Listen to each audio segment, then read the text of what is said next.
ভ্রমণের মজা শুধুমাত্র গন্তব্যে নয়, লুকিয়ে থাকে অনেকটাই এই পথের মাঝখানে। আর যখন সেই পথটা নিয়ে যায় পুরীর দিকে, তখন তো বাঙালির আনন্দ আবেগ সবই হয়ে ওঠে দ্বিগুণ।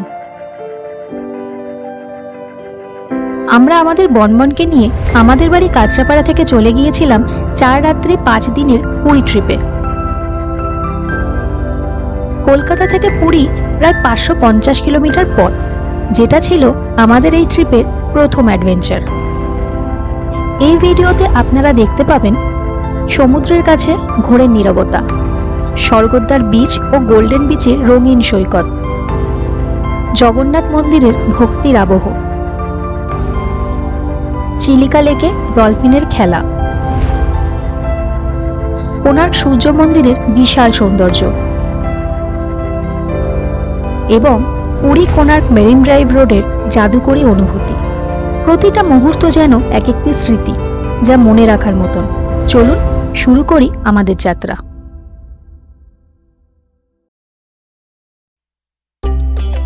প্রথম দিন ভোর 3টের সময় আমরা আমাদের জার্নি স্টার্ট করি।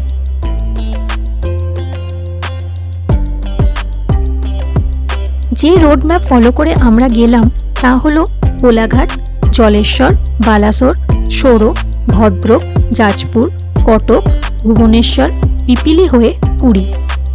সকালের আলো ফোটার আগেই পার করে গেলাম আমরা কোলাঘাট ও রূপনারায়ণ নদ।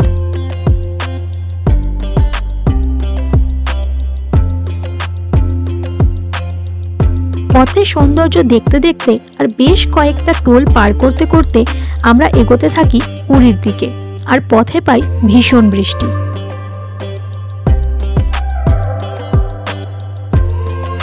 উড়িষ্যার রাস্তাঘাট খুব ভালো হলেও বালাসোরে বেশ অনেকটা রাস্তার অবস্থা ভীষণই খারাপ, রয়েছে প্রচুর ডাইভারশন।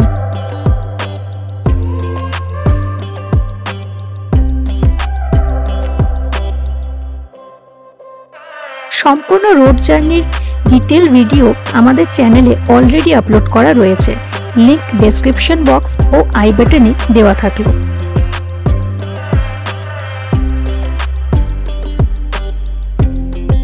উড়িষ্যার রাস্তার আরেক চিন্তার বিষয় স্পিড ক্যামেরা। সারা রাস্তা জুড়েই আছে প্রচুর স্পিড ক্যামেরা। অনেক পথ, অনেক নদী পেরিয়ে আমরা অবশেষে ক্রস করলাম মহানদী, যা ট্রেনে যাওয়া হোক বা গাড়িতে সবসময় একটা বিশেষ আকর্ষণ।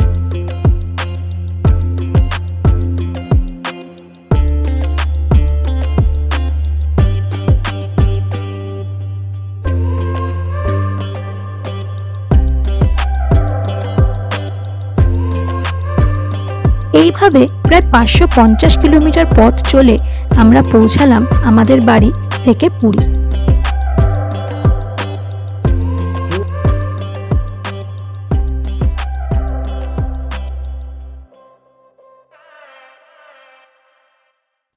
দ্বিতীয় দিনের শুরুটা আমরা করেছিলাম স্বর্গদ্বার বিচ থেকে।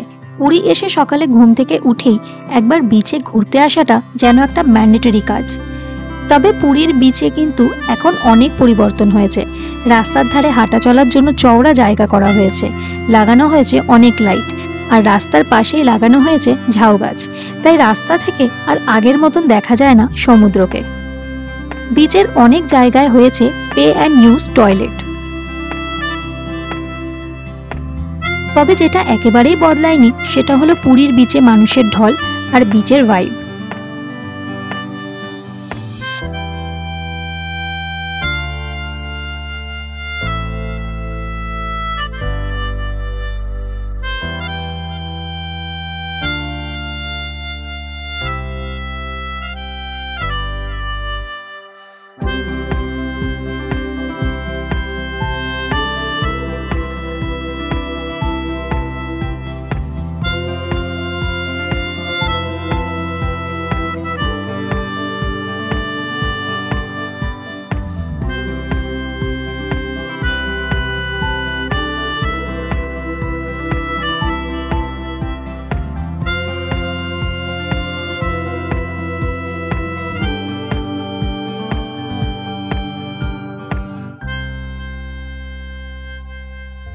পুরীতে সকাল সকাল ভিড় দেখুন একবার, মানে পুরো একেবারে জনসমুদ্র, স্নান করছে, বসে আছে, সব কিছু, মানে সিরিয়াসলি পুরীর ভাইবই অন্য। পুরীতে সিজন অফ সিজন বলে কোনো কথা হয় না, পুরীর যখন ইচ্ছা তখন আসা যায়।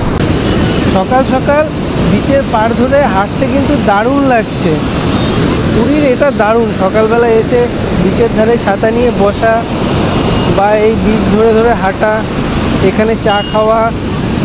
সকাল সকাল মদনমোহন সিঙ্গাড়াও চলে এসছে, এখনও ব্রেকফাস্টও হয়নি, তার আগে মদনমোহন সিঙ্গাড়া চলে এসছে।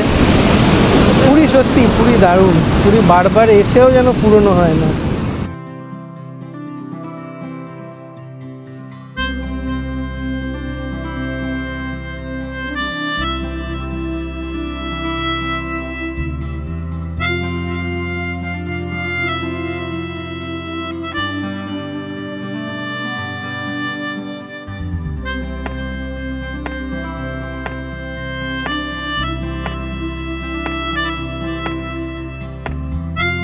বেশ কিছুক্ষণ সময় এই বিচে কাটিয়ে ব্রেকফাস্ট সেরে আমরা চলে যাই পুরীর আরেক বিচ, গোল্ডেন বিচ বা ব্লু ফ্ল্যাগ বিচে।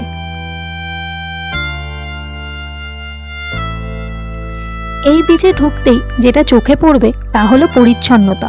না কোনো প্লাস্টিক, না কোনো আবর্জনা, চারপাশে আছে লাইফগার্ড টাওয়ার।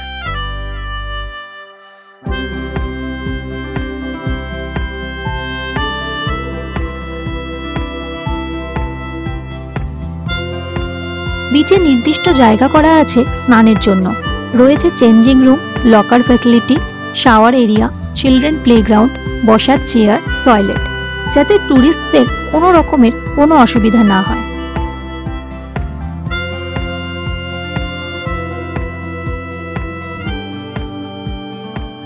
গোল্ডেন বিচ ঘুরে লাঞ্চ সেরে আমরা বিকেলে পৌঁছে যাই মন্দিরে আর দর্শন করি প্রভু জগন্নাথ, বলরাম ও সুভদ্রার।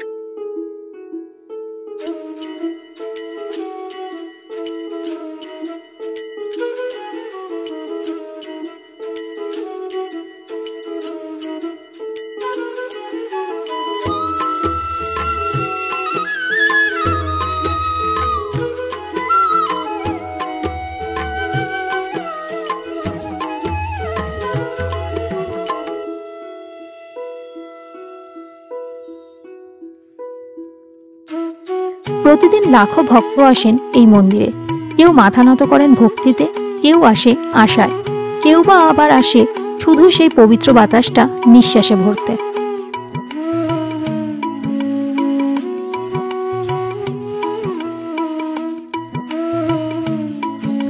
রথযাত্রার দিন প্রভু জগন্নাথ, বলভদ্র ও দেবী সুভদ্রা বিশাল রথে চেপে বের হন। আমরা সেই দিন গিয়ে দর্শন পাই সেই রথেরও, যদিও তার সাজসজ্জা অনেকটাই খুলে ফেলা হয়েছিল।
বেশ কিছু সময় অপেক্ষার পরে অবশেষে সেই সময় আসলো যার অপেক্ষায় ছিলাম আমরা ও হাজার হাজার ভক্তেরা।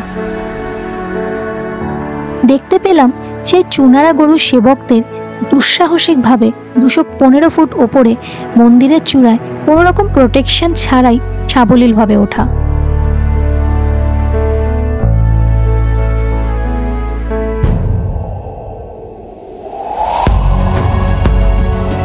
যারা এই কাজে নিযুক্ত আছেন তারা বছরের পর বছর সম্পূর্ণ আস্থার সঙ্গে এই কাজ করে যাচ্ছেন।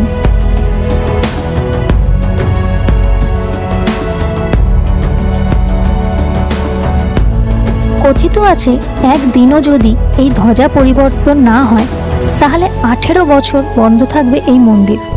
আর তাই রোদ, ঝড়, বৃষ্টি সব কিছু উপেক্ষা করে বছরের পর বছর চলে আসছে এই প্রথা।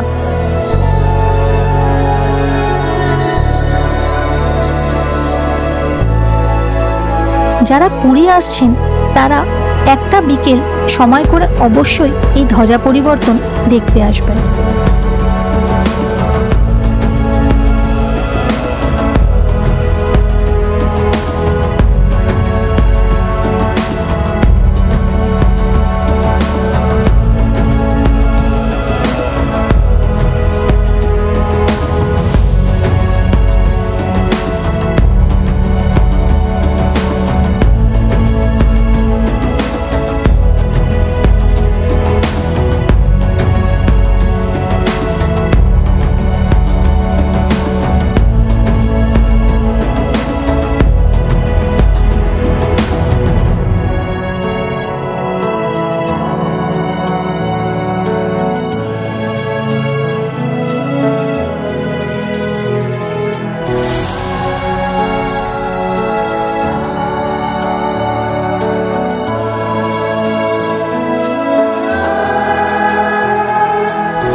দ্বিতীয় দিনের ডিটেল ব্লগ লিঙ্কটা ডেসক্রিপশন বক্স ও আই বাটনে দেওয়া থাকবে, না দেখে থাকলে অবশ্যই দেখে নেবেন।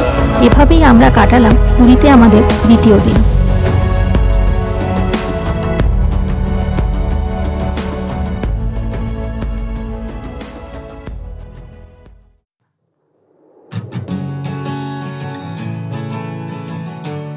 এই দিন আমাদের জার্নি ছিল পুরী থেকে চিলিকা সাতপাড়ার উদ্দেশ্যে। আমরা ট্রিপটা করেছিলাম ওটিডিসের প্যাকেজ ট্যুরে।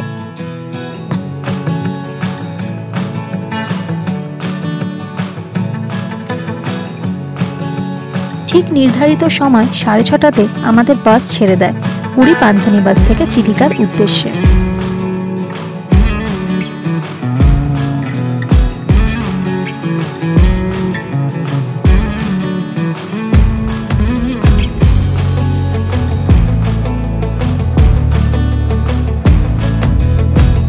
সুন্দর সবুজে মোড়া রাস্তা দিয়ে আধ ঘন্টা চলার পরে বাস গিয়ে দাঁড়ায় ব্রেকফাস্ট ব্রেকের জন্য।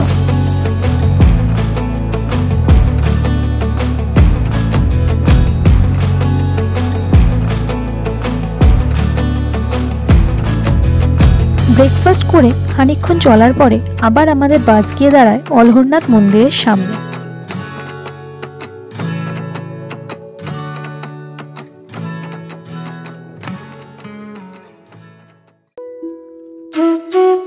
শ্রী জগন্নাথ দেবের আরেক অবতার হলেন শ্রী অলহরনাথ।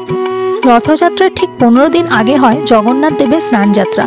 সেই দিন 108 কলসি জলে স্নান করার পরে জ্বর আসে জগন্নাথ দেবের। সেই সময় তিনি আর দর্শন দেন না। 15 দিনের জন্য বন্ধ হয়ে যায় পুরীর মন্দির। ঠিক এমনই এক সময় মহাপ্রভু চৈতন্যদেব এসেছিলেন পুরীতে শ্রী জগন্নাথ দেবের দর্শন করতে, কিন্তু মন্দির বন্ধ থাকায় তিনি দর্শন করতে পারেননি এবং ব্যথিত হন। তখন প্রভু জগন্নাথ তাকে স্বপ্নে এই মন্দিরের কথা বলেন এবং জানান যে এই মন্দিরে আসলে তার দর্শন পাওয়া যাবে। বলা হয় এই 15 দিন এইখানেই অলহরনাথ রূপে এই জায়গাতেই ভক্তদের দর্শন দিয়ে থাকেন প্রভু জগন্নাথ।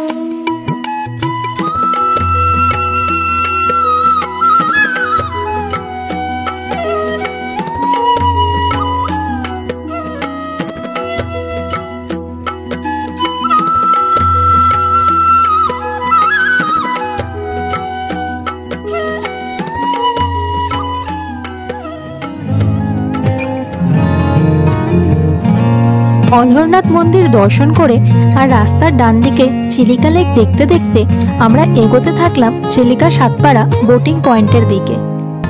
এই জায়গায় বেশ কিছু চিপস, বিস্কিটস, জল, ছাতা, টুপির দোকান রয়েছে। বোটিং করতে যাওয়ার সময় সাথে কিছু খাবার ও জল নিয়ে যেতে পারে, কারণ বোটিংটা বেশ অনেক সময়ের। তবে একটাই অনুরোধ, জল বা কোনো আইল্যান্ডে কোনো প্লাস্টিক বা অন্য কিছু ফেলে জায়গাটা নোংরা করবেন না।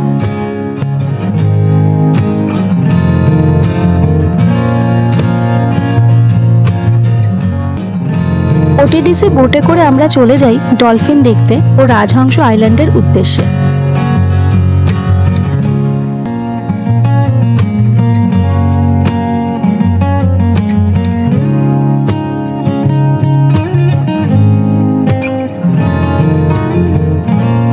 চিল্কাতে আমরা যে ডলফিন দেখতে পাই তা হলো ইরাবতী ডলফিন।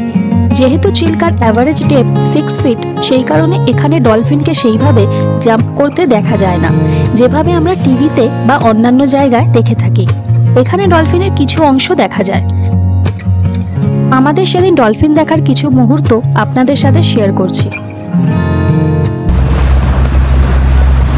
हमने डॉल्फिन डॉल्फिन डॉल्फिन वहाँ पर डॉल्फिन देखिए, सामने दो डॉल्फिन है।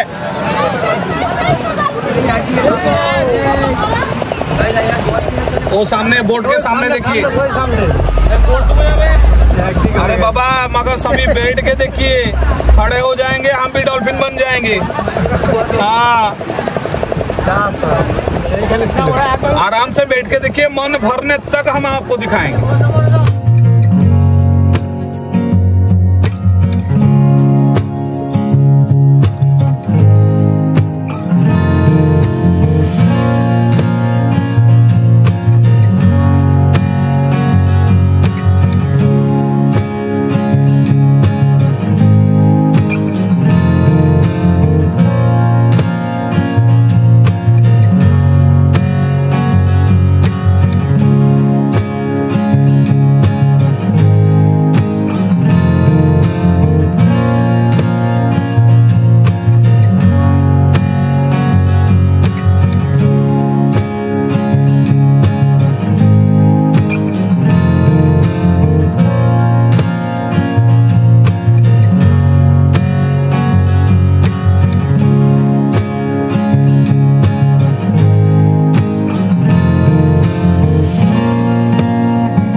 তবে চিল্কা লেকের এই বোট জার্নিটাও ইটসেলফ কিন্তু বেশ সুন্দর।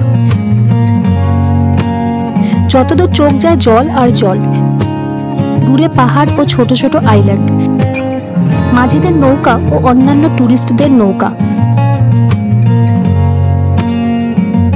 প্রাণ জুড়ানো হাওয়া, এই সব মিলিয়ে ঘন্টাখানেক কখন পেরিয়ে যাবে বোঝাই যায় না।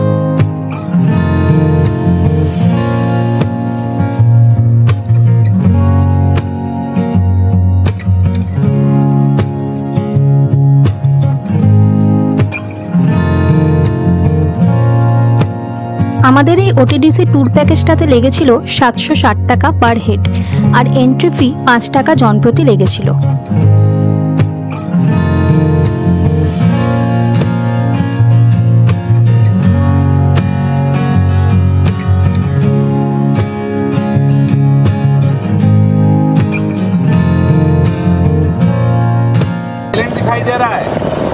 आइलैंड का नाम ही राजहंस आइलैंड, बस आइलैंड का नाम ही राजहंस है, मगर देखने के लिए कोई राजहंस नहीं है।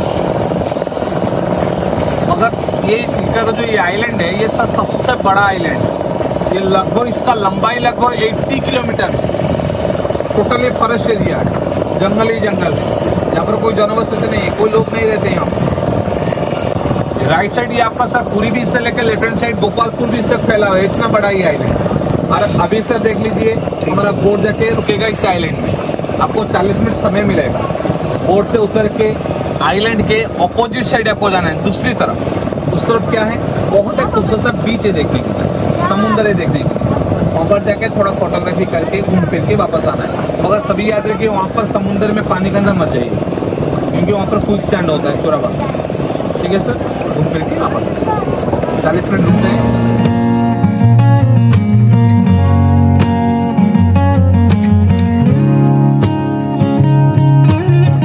অবশেষে আমাদের বোট থামে রাজহংস আইল্যান্ডে। এখানে টোটাল 150টা আইল্যান্ডের মধ্যে 22টা আইল্যান্ডে জনবসতি আছে, যার মধ্যে রাজহংস আইল্যান্ড সব থেকে বড়।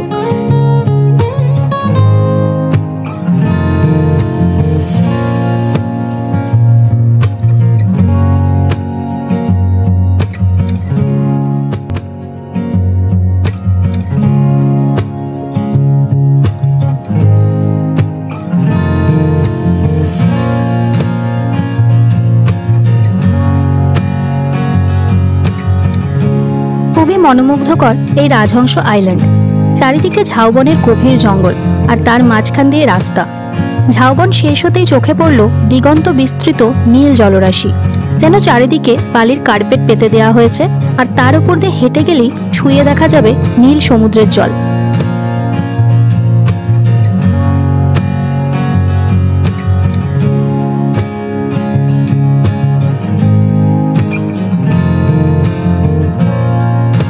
এই বিচে রয়েছে কিছু দোকানও, ডাব, জল এ সব কিছুই পাওয়া যাবে।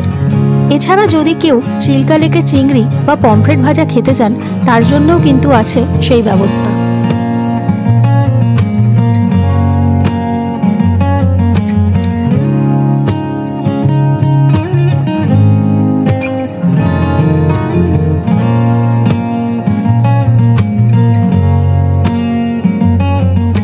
আর এভাবেই শেষ হয় আমাদের তৃতীয় দিনের চিল্কা ভ্রমণ।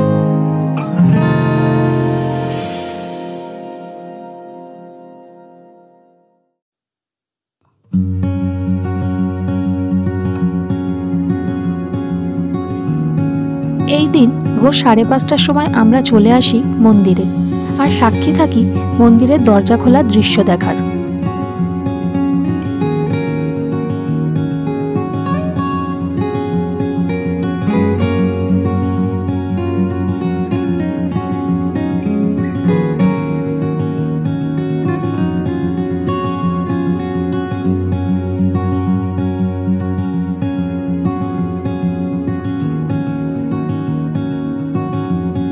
লাঞ্চ সেরে আমরা বেরিয়ে পড়ি কোণার্ক সূর্য মন্দির ও চন্দ্রভাগা বিচ দেখার উদ্দেশ্যে।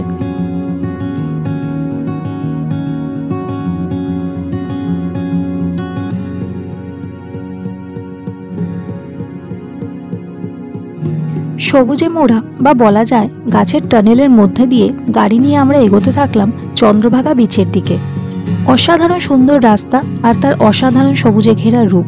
তবে উড়িষ্যার অন্য সমস্ত রাস্তার মতন এই রাস্তাতেও কিন্তু রয়েছে স্পিড লিমিট ও স্পিড ক্যামেরা।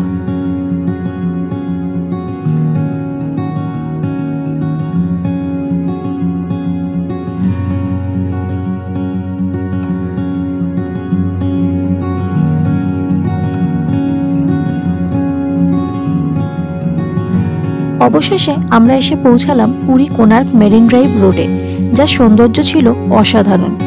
একদিকে সমুদ্র, একদিকে ঝাউগাছে ঘেরা এই রাস্তা যেন ছবির মতো। সম্পূর্ণ রোড ট্রিপটার ভিডিও অলরেডি আপলোড করা আছে আমাদের চ্যানেলে। তাছাড়া লিঙ্কটা আই বাটন ও ডেসক্রিপশন বক্সে দেওয়া থাকলো, না দেখে থাকলে অবশ্যই দেখে নেবেন।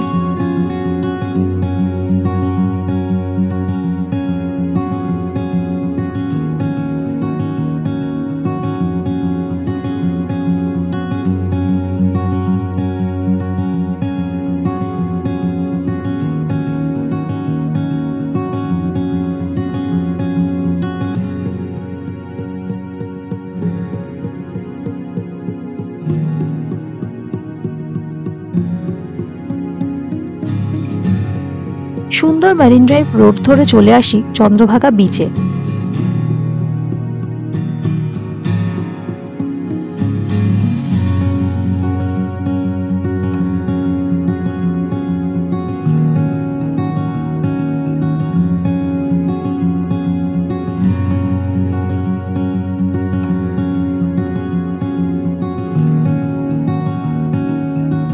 চন্দ্রভাগা বিচে খানিক সময় কাটিয়ে চলে যাই কোণার্ক সূর্য মন্দিরের উদ্দেশ্যে।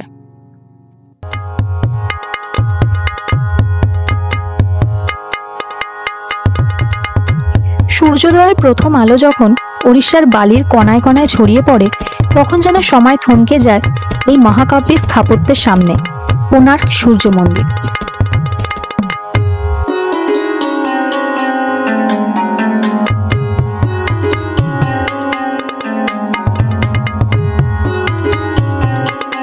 তেরোশো শতকে রাজা নরসিংহদেব মন্দিরটি নির্মাণ করেছিলেন, যা পাথরে খোদাই এক জীবন্ত কবিতা।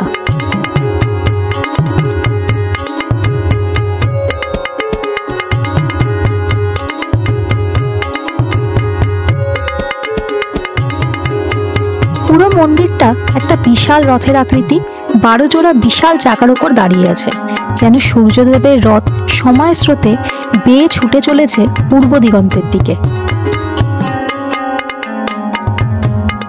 প্রতিটা চাকায় সূক্ষ্মভাবে খোদাই করা আছে সময়ের পরিমাপ, সকাল, দুপুর, বিকাল, রাত, যেন পাথরও সময়ের ভাষা বোঝে।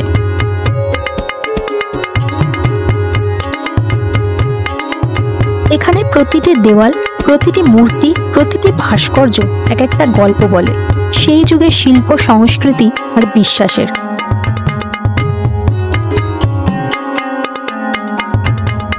কোণার্কের এই সূর্য মন্দির ভারতীয় স্থাপত্যকলার এক অনন্য সৃষ্টি, যাকে ইউনেস্কো ওয়ার্ল্ড হেরিটেজ সাইট হিসেবে স্বীকৃতি দিয়েছে।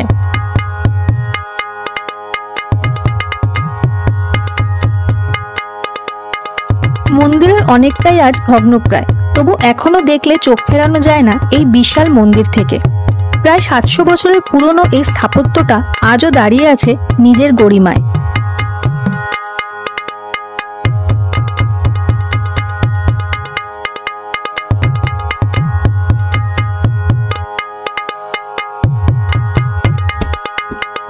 আজও সূর্যের প্রথম কিরণ এসে স্পর্শ করে মন্দির, যেন সূর্যদেব নিজেই তার রথে এসে আশীর্বাদ দিচ্ছেন এই ভূমিকে।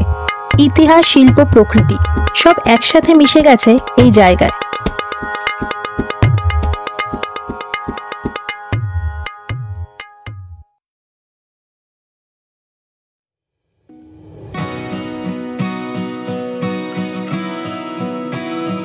আজ ছিল আমাদের বাড়ি ফেরার পালা। হোটেলে চেক আউট করে সোজা চলে যাই আবার সমুদ্রের সামনে, যাবার আগে আরও একবার দেখে নেওয়ার জন্য সমুদ্রটাকে।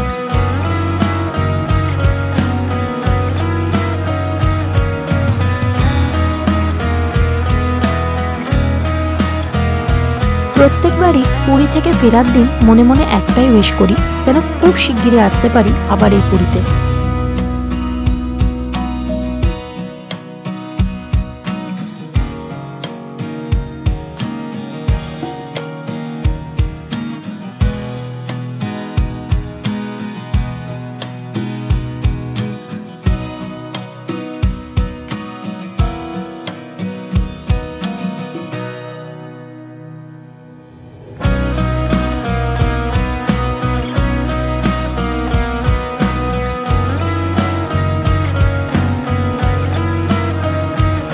এইভাবে আস্তে আস্তে একই পথ ধরে আমরা ফিরে আসি আমাদের বাড়ির দিকে।